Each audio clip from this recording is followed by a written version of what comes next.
Very worth sir. ಏನಕ್ಕೆ worth ಅಂತಂದ್ರೆ ಇಲ್ಲಿ ನೋ ಮ್ಯಾಜಿಕ್ ಏನೂ ಇರೋದಿಲ್ಲ.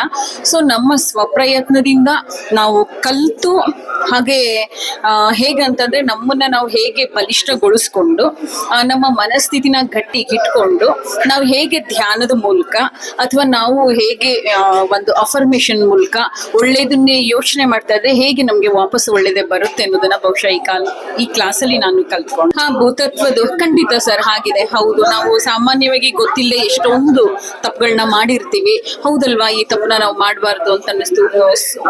ಹೇಳ್ತಾ ಇದ್ರು ಭೂದೋಷಗಳು ಹೆಂಗ್ ಬರತ್ತೆ, ಅದೆಲ್ಲ ಒಂದಷ್ಟು ಹೇಳಿದ್ರು.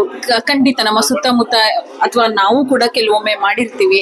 ಸೊ ಇನ್ಮೇಲೆ ಅದೆಲ್ಲ ಮಾಡಬಾರ್ದು. ಅದೆಲ್ಲ ಮಾಡಿದ್ರೆ ನಮ್ಗೆ ಹೇಗೆ ವಾಪಸ್ ಅದು ರಿಫ್ಲೆಕ್ಸ್ ಆಗತ್ತೆ ಅನ್ನೋದನ್ನು ಕೂಡ ನಾವು ಇಲ್ಲಿ ಕಲ್ತ್ಕೊಂಡ್ವಿ ಸರ್. ಅಥವಾ ಒಂದು ಉತ್ತಮವಾದ ಜೀವನನ ರೂಪಿಸ್ಕೊಳ್ಳೋಕೆ ಇಂಥ ಕ್ಲಾಸ್ಗಳು ಖಂಡಿತ ಅವಶ್ಯ ಇದೆ. ಅಂಡ್ ನಮ್ಮ ಮೇಲೆ ನಾವು ಮನಿ ಇನ್ವೆಸ್ಟ್ಮೆಂಟ್ ಮಾಡಿಕೊಂಡು ಈ ತರ ಒಂದು ಜ್ಞಾನವನ್ನ ಪಡ್ಕೊಂಡು ಇದರಿಂದ ನೋಡಿ ಹಲವಾರು ಮಾರ್ಗಗಳನ್ನ ಇವತ್ತು ಹೇಳ್ಕೊಟ್ರು. ಬಿಸ್ನೆಸ್ ಹೇಗ್ ಮಾಡ್ಬೇಕು, ಈಗ ಹೌಸ್ ವೈಫ್ಸ್ ಆಗಿರ್ಬೋದು ಅಥವಾ ಬೇರೆ ನಾರ್ಮಲ್ ಗಂಡ್ಮಕ್ಳಿಗಿರ್ಬೋದು, ಈಸಿ ವೇನಲ್ಲಿ ನಮ್ಗೆ ಸೋಮಾರಿತನನ್ನ ಬಿಟ್ಟು ಕೆಲಸ ಹೇಗ್ ಮಾಡ್ಬೇಕು ಅನ್ನುವಂತಹ ಕೆಲವೊಂದು ಟಿಪ್ಸ್ ನ ಕೂಡ ಹೇಳ್ಕೊಟ್ರು. ಚೆನ್ನಾಗಿತ್ತು ಸರ್.